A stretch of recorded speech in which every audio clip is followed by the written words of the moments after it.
we're finally going to be talking about ATP synthase. So this is going to be driven by a proton gradient going through it.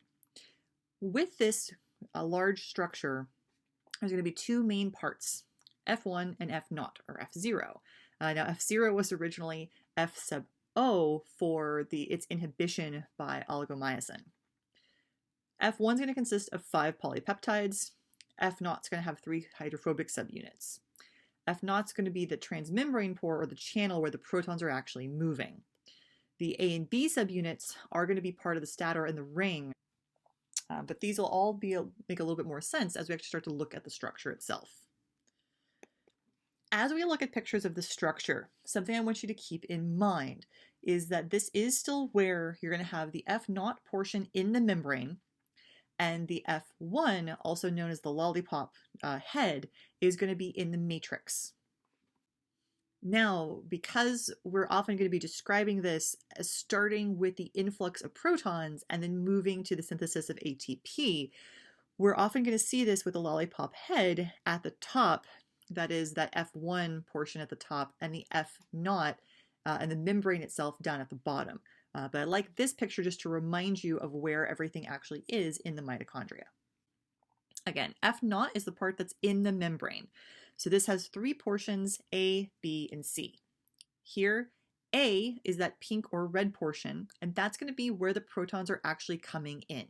So A is where the protons actually go in. They will then attach to one of the C subunits, and then the C subunits will rotate around and drop the protons back off at A again. I'll give you guys links later to a video that will show A in a little bit more detail, which I think will give it a better description of how A really works. But overall, A is both where the protons are going to come in and leave again. B is going to essentially connect the membrane portion to the actual lollipop head. So B actually does start in the membrane, but also extends out into the cytosol and attaches to the top there. So it's that green portion that extends all the way. C has a variety of different subunits, and this is the part that's actually going to rotate around. So C is the part that's going to physically move and is going to be the part where the protons cause C to rotate. The green stalk, which has the gamma, delta, and epsilon subunits, then is connected to C and then will move around. Alpha and beta subunits alternate. Beta subunits are the ones that actually will hold the ADP and catalyze the reaction from ADP, an inorganic phosphate, to ATP. For our purposes, again, the F0 is going to be everything that's in the membrane, so that's the A, B, and C subunits. Everything else is going to be part of the F1 domain. So that includes the stalk, which has the gamma, delta, and epsilon, as well as the alpha and beta subunits. Looking at the subunit organization, what you're looking at here are things that are telling you what things move. So anywhere where you see rotor, these are the things that will actually physically move around. So that's all of the C subunits as well as the gamma, delta, and epsilon. Everything else actually remains in place. The other thing, and we'll be coming back to this, is C actually has a variety of different numbers that can be in that C rotor. So C can have anywhere between 8 to 15 subunits. Alpha and beta usually remain with 3 each. So the proton gradient is going to drive the rotation of the C and the gamma subunits. So yes, it is also going to involve the rest of the stalk. Gamma, though, is a little bit special because gamma actually extends further than it looks like from these pictures. Gamma is going to drive conformational changes in both the alpha and beta subunits, which that's going to then provide the energy required to phosphorylate our ADP to make ATP. So while both the delta and epsilon subunits will also rotate with gamma, gamma is the one that does the heavy lifting. As we're looking at some of these different structures, this is John Walker's structure of the F1 portion of the ATP synthase. So how we actually get a lot of this information is not only by having a crystal structure of the protein itself, but also of having substrate or substrate analogs in the active sites so that we have a better notion of what's going on. So here again, there's 6 subunits total. So this is 3 alpha and 3 beta alternating. What you can then see in portion B is the gamma subunit that actually extends up into all of them. So what you'll notice is this is still trying to look at all 6 subunits, except we've removed 2 of them, so that you can actually see the fact that the gamma subunit extends through the middle of all of the alpha and beta subunits. So in the center of all of the alpha and beta subunits is gamma. This gamma subunit then is still rotating. So remember that gamma is still part of the stalk, which rotates around. So gamma then is going to be what causes the conformational changes of the alpha and beta subunits. We've spent a lot of time talking about ATP and ADP in various stages and various purposes. So it should be somewhat interesting by this point that you can have something that will just make ATP. Before now, it's usually been a really big deal with something like substrate level phosphorylation and having to have a high energy intermediate. How on earth is this going to work? Well, all of this is really due to the conformation and shapes of the active sites. So what you actually see here is by doing an oxygen exchange, this is oxygen 18. So by looking at oxygen 18, what you can actually see is that when the enzyme's bound to ATP, it very easily catalyzes the reaction going from ATP to ADP. But notice that it's easily reversible. So not only will it go from ADP to ATP, but it'll also go back the other way. This notion of ATP hydrolysis being easily reversible is not normal. Usually ATP is really easy to hydrolyze to ADP in an organic phosphate, but not easy to go the other way. But here, those equilibrium arrows are actually telling a good story, that this notion of it going back and forth, the free energy change here is actually really close to 0.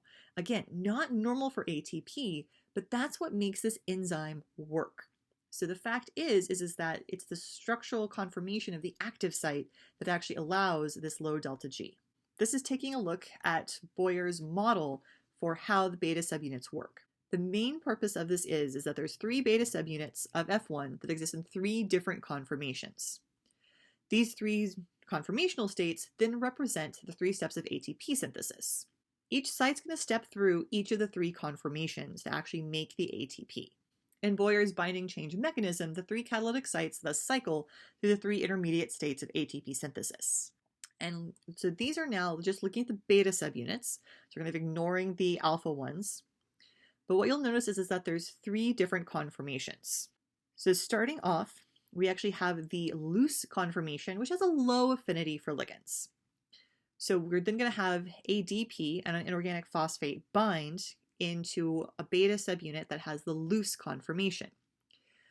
After a gamma rotation, that loose conformation is then going to change to a tight conformation. That tight conformation has a very high affinity for ligands, and this will then give us our ATP. Finally, the conformational change will go from a tight to a open conformation. Then in that open conformation is when we'll finally have the fact that it basically has no affinity for ligands, and then we'll finally release it out into the matrix of the mitochondria. And again, the main purpose of this slide is to remind you that this is all about conformational changes that allows this reaction to take place. But again, we're going to get those conformational changes by protons flowing through our F naught. So again, what's going to happen with those protons is they're going to start from that intermembrane space, and they're going to flow into the A subunit in the membrane. From the A subunit, they're then going to go in and bind to one of the C subunits, which will then begin to rotate around. Once it makes most of a complete pass, those protons then will go back to the A site, will then go into the mitochondrial matrix. Yes, I know here it's labeled the periplasm and the cytoplasm. This picture, which I do like because it's really clear and color-coded well, is actually taken from something else that's trying to show the experiment done with vesicles. So that's why it's got the periplasm and cytoplasm in here. So what you'll notice is that one complete rotation is going to be coupled to synthesis of 3 molecules of ATP. I want to break that sentence down just so you understand where everything's coming from. One complete rotation is going to be determined by the number of subunits that C has. So however many subunits C has is going to be that how many rotations it takes. So every C subunit is going to need 1 proton in order to turn around. So to go all the way around, you're going to need to have 1 proton in every single subunit, because in order to just crank it by 1 subunit was going to require 1 proton. So in order to go all the way around, you're going to need to have 1 proton per subunit. Then figure out how many molecules of ATP you get. That's going to be determined by your number of beta subunits.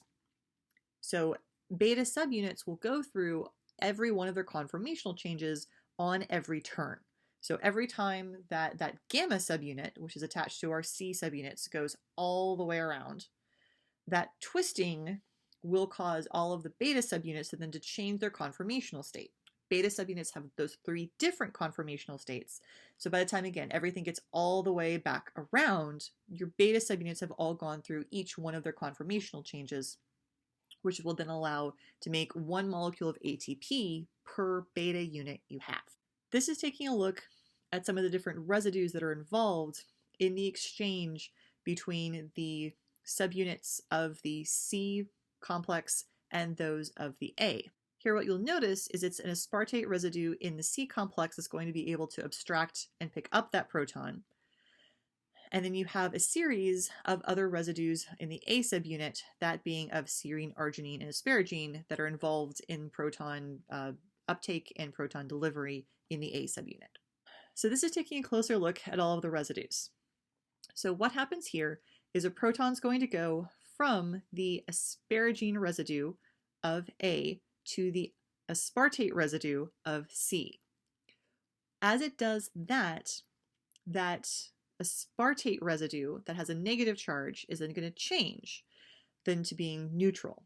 As it does that, it then loses its affinity for that electrostatic attraction to the arginine residue.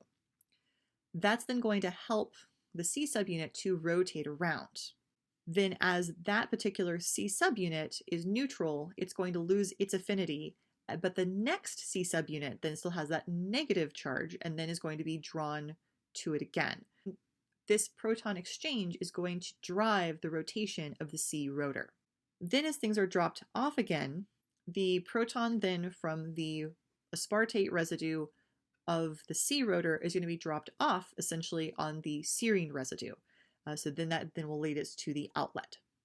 So we were talking about the chemiosmotic Mitchell model for how ATP synthesis is driven. We talked about it as this theory.